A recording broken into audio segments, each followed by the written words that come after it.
I love being able to get out and do street photography, to be able to help students be able to learn photography, but then translate that into processing their emotions, and then also being able to look and identify problems within their community and then help solve those by selling the photos that they have. It's teaching students so many skills within just simply picking up technology. If you learn these skills, you learn the ability to be able to process and be able just to be comfortable communicating, you can have success. Super excited to invite these folks into this conversation about universal design for learning, which is something that I think a lot of folks think is a good idea in theory and maybe just don't know enough about it to implement it. Or I think in a lot of cases, we've got a lot of folks that use different parts of it and don't even realize that they're doing it. So in this conversation, we'll kind of dive a little bit into what universal design for learning is and how it fits and how it all works together. And so we've got our group here who I think in all of our different roles of education, we've gotten to kind of work together with the different pieces of UDL. And so let's just kind of dive in, just for folks that aren't as familiar with what it is. Anna, maybe I can start with you. If you're just talking to a teacher and they're like, yeah, I've heard about this thing, this UDL, and they've got their guidelines and everything. Like, what is that all about? How would you respond to them? I think UDL is as student-centered as possible. Can you bring it a little closer? Bring it a little closer. UDL is really about being student-centered, but being centered for the students that are in your classroom. So if you're designing a lesson, is it going to work for those kids, and is it going to work for every student? Mm-hmm. So it's simple. It's good teaching, and it helps when you put something in a framework, because it's easier to remember a framework. It has to do with how kids engage, why they engage, and what are they engaging with. Mm-hmm. Yeah, and there's that word engagement. I think sometimes we have student engagement as a buzzword in education that gets thrown around a lot, and I think sometimes people think that it's like, costumes and room makeovers and all of that, but really we're like engaging students in the learning, right? It's a whole completely different thing, isn't it? Yeah, absolutely, because learning happens. It's a cognitive process, but you're learning from all of your senses. And what I like about UDL is that it acknowledges that we are fully human when we learn. So the more senses you can engage, the more you're going to remember what you're talking about, and the more excited you're going to be. Yeah, absolutely. So as we look through universal design for learning, it's really kind of focused on three things. It's focused on the engagement, which we were talking about, and then also multiple means of representation. And Manuel, this was one that I kind of wanted to bounce over to you, because this is kind of like your jam, right? Like finding different ways for students to be able to show what they know, to be able to kind of like encode that learning and everything. I mean, there's tons of ways to do that, and it has really big benefits, wouldn't you say? Yeah, absolutely. It's been tricky, starting in education where we had no technology in the classroom to where it's just kind of omnipresent. It's everywhere. And there's the initial, when technology came in, everybody just wanted to use it. We wanted to get our hands on it, especially iPads, netbooks. I mean, our district had Palm Pilots. And that kind of just became the standard, and we really just, getting teachers and getting students comfortable using that. So we had these projects that were just revolved around using that tool, and so there was no kind of diverse way of representing any idea. It was kind of very, what is the word? Dan Ryder says this. It's kind of these projects that are all the same. There is no variety in it, and so eventually we've kind of gotten to a point where now we have a better understanding of how technology works in the classroom and who it benefits and who can use it. And so we're starting to see a variety of ways that kids can display what they know. It's no longer just, we're going to do this cookie cutter project because we need to use the iPad, or we need to use the netbook or the Palm Pilot. So, but it's also very tricky trying to engage everyone in the process, because now kids have access to so much information that even their thinking is just vast, and their interests are so vast. Whereas before, there was a few big topics, a few big things that we could kind of get on board with as the adults in the room. But now you have the kids who are into, anime, you have kids who are into theater, you have kids who are into football, you have kids.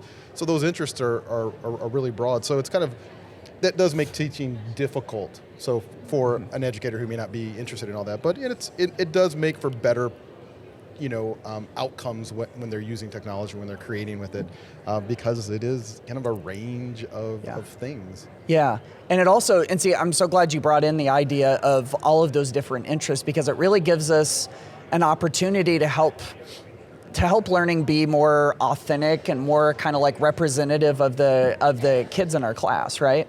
For sure, yeah. It's forcing us to really kind of empathize with kids and really find a process to do that. The getting to know project at the very beginning, or for us to get to know the kids, that's an ongoing thing that we have to do as educators. We can't just rely on what we saw in August, because by September, especially, every grade level, I want to say especially middle school, because it's near and dear to me. But by October, they're already on to the next thing. So you're kind of constantly having to re-engage with them and understand where are they at now. What are their interests now? Okay, now it's January. Everybody got Christmas or the holidays have passed. How have the kids changed? What are their interests again? And it's constant this inventory that you have to take with students, which is also kind of nice as adults, because I don't know, sometimes we can get kind of caught in our ways and boring. I know my kids tell me I'm boring, but it's kind of nice. It kind of expands what we know and what we see and what we know where kids are going and their interests, which should also push that why we need to bring more things in, because kids are so that spectrum of their interests. Right, exactly. Okay, so far, we've talked about how Universal Design for Learning provides multiple means of engagement, engaging kids in that meaningful learning. We talked about multiple means of representation, different ways that they can show kind of what they've learned. And then Al, there's also multiple means of action and expression. And this goes a lot of different ways. It talks about physical action, it talks about expression and communication, different ways for kids to be able to communicate, but it also gets into those executive functions. And that's something I wanted to ask you about a little bit. Having your experience in the classroom as a teacher and going up through administration and everything, you've probably seen the importance of helping kids regulate what they do, and being able to take care of their tasks and take care of their emotions and everything. And why would you say that's such an important topic? Yeah, I think it's a hugely important topic, especially over the past few years, where we've had students being thrust into something that is new, it's different, and now all of a sudden having to process their emotions, understand what they're feeling, understand exactly what's going through their head, and then also get the task done. Many educators struggled with that. So just thinking about our students and knowing that they're having that weight on them to continue to move forward. And honestly, for me to think about a senior having their senior year where they have none of the things that we all enjoyed as being seniors, and then all of a sudden moving into a place where they miss out on those things and still having to get all of the work done. So I think anytime that we can come to allow students to be able to process their thinking, process their emotions, process the space where they're at, that creates an opportunity for them to truly bring their full selves into the projects that they're doing. I love being able to provide students with those opportunities where they can tell stories that are important to them. Anytime I'm talking about creativity in the classroom, it's great for you to give them an activity where they're taking this topic and using creative tools, and that's great. But when you empower that student to tell the stories that they're passionate about, the things that they really want to communicate and they want to share with the world, that's where the magic happens. Yeah, absolutely. And I'm so glad that you brought story into that. There's story in almost everything that we teach, but each kid has a story too, and I know especially, in the front office, if you're working in school administration or something, taking the time to figure out what's going on, and especially if you can help a kid come up with a strategy. That's kind of what executive function is all about, how can we help you be at your best? Because I think a lot of times when we think about teaching, it's, we start to think, content, but if we can help a kid figure out, how can I clear my mind? How can I make sure that I don't forget things? How can I manage my emotions? That's super, super powerful, right? Yeah, and I would even say the importance of understanding it's okay to break. It's okay that you can be in a place where, I'm experiencing this and these emotions are real, they're Right. valid, and understanding that, I think it's so and so often that we put our students in a situation where they have to just process and move forward, and never deal with the root cause of the trauma, the trying to figure things out. I mean, I think about students that have just never experienced a normal year that Right. have started to school, and asking them to learn certain things. So I think anytime that we can stop and pause and just kind of recognize that, anytime we can also realize the impact that's having on families and not just the student, that will go a long way to be able to help students feel like they can be successful in the classroom. Yeah, absolutely. Just a little bit of understanding, a little bit of grace goes a long way, right? Oh, for sure. Yeah, and so we've been talking about universal design for learning.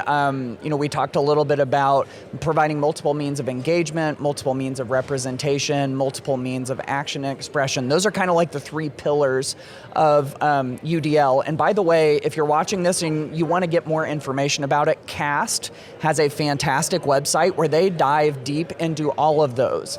And so all you've got to do is just do a search for CAST UDL, and it'll bring up those UDL guidelines, and you can go grab all sorts of information about it. It's a really, really rich resource. And so, friends, as we're thinking about these three pillars, providing different ways to engage kids, different ways that they can show what they have learned, and multiple means of action and expression. We're at the ISTE conference. And so this is the place to talk about educational technology, right? So as we talk about those things, engaging kids, providing multiple means of representation, any of that stuff, is there anything technology related where, we don't want to just like pigeonhole technology into something, but we also realize that if we take something and technology can elevate it a little bit, like that's great, right? So with any of those, is there any particular thing that you have in mind where you can boost that engagement, those multiple means of representation, or the action and expression? Can you think of anything? I can think of quite a few. Yeah. My go-to when I'm showing kids how EdTech can help them show what they know is voice typing. Oh, Super yes. simple. So reading is my background, and that goes hand in hand with writing, and worked with hundreds of kids. And there's that writer's block for getting started with a paragraph. I'll just turn on Google Docs the voice text, and so it'll start typing as they're talking, and I'm like, just tell me a little bit about this topic. Tell me what you know about Napoleon. Within 2 minutes, they have a whole page, and I'm like, look, this is what you know. Now we're going to go back in, we're going to clean it up a little bit. You've got it. So voice typing is huge for me. That's a great way for kids to see that audio into text. Yeah. Isn't it interesting how sometimes kids have great ideas and they know a lot, or they have a lot to say, and sometimes that keyboard or that blank document is like a barrier to getting their stuff out, right? And so if we give them the option to just spit it all out into the voice typing, like that, it can kind of remove that barrier, right? Yeah, exactly. Yeah, that's cool. So aside from me saying I wouldn't use technology, that's bad here. But one of the things I do enjoy using with kids is drawing, and I say no technology because you can do drawing with kind of anything. Of course. But I've noticed kind of in working with students and teachers in storytelling, and kind of to what Al was saying about kids stopping and processing and sharing what their feelings and emotions are. Sometimes that stuff can come out in drawings, and therapists use it, teachers use it, speech and language pathologists use it. So any type of device where you can draw an idea or draw a story or draw, even if it's a doodle in some way, and it would work kind of nice because I'm paired with something like voice to text, because now the student may have this imagery that they've created or they've drawn. They may even use some type of tool that brings in graphics or imagery or images, but now there's still a story that needs to be pulled out of that. And kind of thinking back to when I was a kid, I loved to draw. I always drew, and a lot of that was story about me and who I was. That I had a difficult time writing that narrative in class or telling that story in it wasn't PowerPoint. I don't even know what we presented with, but so being able to then maybe verbally describe what that picture is representing and using something like voice to text, now I've captured that, and now now you go through the editing process. But yeah, anything that you can use with students to draw. Any type of tablet, any type of stylus works well. And has been really powerful. And after presenting this several times, many times, teachers have come to me and said, yeah, I've used this with kids, or I've seen them at a conference, after the fact, and they said, yeah, I've now have my kids telling stories through simple drawings, nothing elaborate, nothing complex.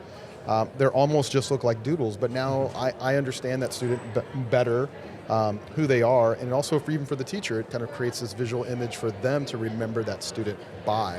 That they can recall and say, okay, I remember so-and-so drew this picture, all these elements were in there, now I can remember all about that student. So. Yeah, I think that's so cool that you brought that up at the end there, that it's helpful, all of the imagery, having students draw is helpful for the student. It has great benefits for them also, but it also helps us as teachers too, because it helps us to kind of see what's inside of their brains, so to speak. And if we have a better understanding of what's going on, no matter what it is that they're writing about or drawing about, I guess, everybody sort of benefits, and it kind of activates us to help in a different way. So it's not always necessarily, it's definitely helpful for your student, but it's also a good thing for us as teachers too.